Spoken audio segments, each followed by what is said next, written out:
Welcome back to our continuing engagement with the text of the Gospel of Matthew.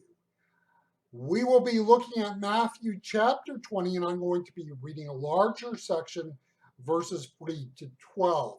This is going to be a reading from the original Revised Standard Version of the New Testament. Chapter 20, and beginning at the 3rd verse. After agreeing with the laborers for a denarius a day, he sent them into the vineyard. And going out about the 3rd hour, he saw others standing idle in the marketplace. And to them he said, "You go into the vineyard too, and whatever is right I will give you." So they went. Going out again about the 6th hour and the 9th hour, he did the same. And then about the 11th hour, he went out and did the same. And about the 11th hour, he went out and found others standing, and he said to them, "Why do you stand here idly all day?" They said to him, "Because no one has hired us." He said to them, "You go into the vineyard too."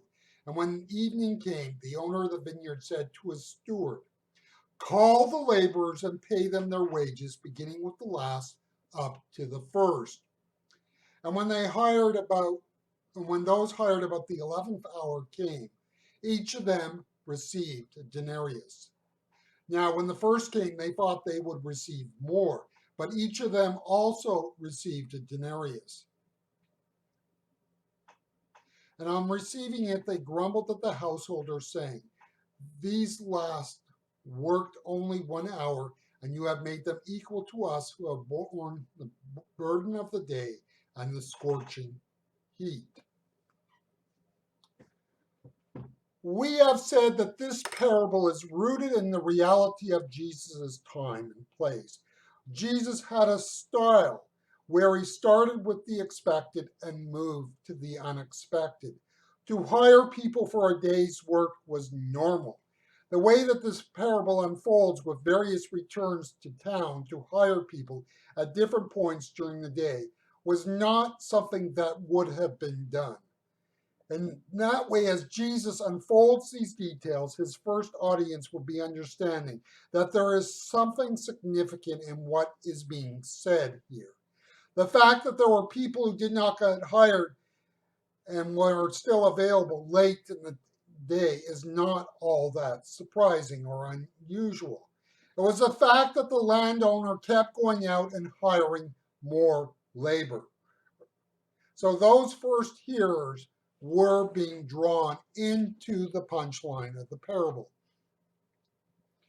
In the Roman world of that time, the day was sunrise to sunset.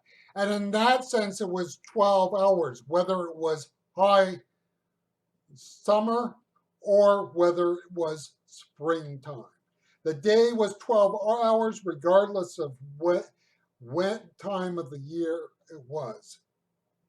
It was therefore not 12 times 60. Work progressed as long as there was daylight. Evening comes, and now it is time for everyone to be paid. You can kind of imagine the initial excitement there would have been for those who were first hired in that day. When they see the last people hired and given a full day's wage, they're beginning to think, "Oh my, we're going to get a bonus. We are going to do well today." The landowner pays everyone the same, regardless of when they were hired. I think most of us can relate to the grumbling of those that were hired at the beginning of the day. In the Christian faith, we find high ideals, and in human nature, we do not find those. One of the great problems in the history of the church is the penchant to social and ethnic divisions in the church. In the first generation of the church, the great issue and problem was Jew and Gentile. And of course, the issue of whether the Gentiles could be full partakers of the Christian faith. The church eventually worked through the issues and said all are equal. In the 4th century, during the time of Augustine of Hippo, the great North African bishop, the division in North Africa was between the Donatists and the Catholics.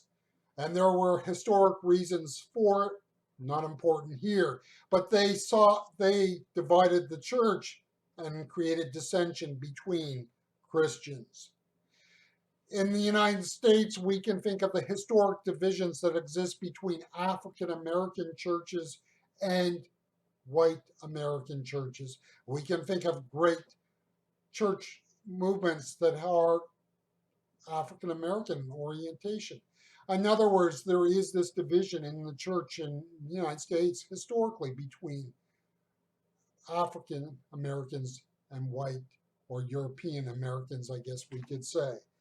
Through all of church history, the church has had its divisions between the haves and have not. Then there are those divisions between men and women. Think here of the denial of the right for women to be ordained to Christian ministry. The point is that there's an egalitarian vision in the faith that the church consistently fails to uphold. Now, in this parable, the one thing we do not get is the crowd reaction. In this day and age, we have focus groups. A movie or a product can be introduced to a controlled group of people to get a sense of how it will be received.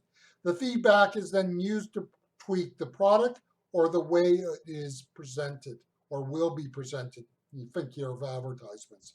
The point is that this parable is not an easy teaching, even for those in the church. We come into the church with an understanding of the way things are done outside the church and expect the same sort of thing within the church. You see, the great problem is that the church is too often recreated in the image of the prevailing culture. Jesus Christ calls us one and all to a community of faith that is unlike our world and the culture we find in our world. A world where all are one in Christ. A world where all are equally sinners and in need of the grace of Jesus Christ through his atoning sacrifice on the cross at Golgotha. You see, in and through his grace, we are all equally the same.